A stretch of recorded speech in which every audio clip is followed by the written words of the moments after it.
και δοκιμάζονται τις αποχές τους. Τελευταία 20 χρόνια, κάθε φορά που θέλουν να μας κόψει τη σύνταξη, πιάνουν το ίδιο παραμύθι.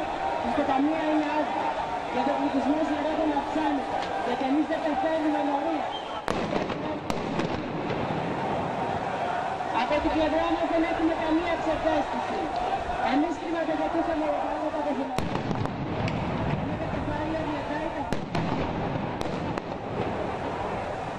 αν και ξέρουμε ότι οι ανάγκες μας δεν θα έκανε...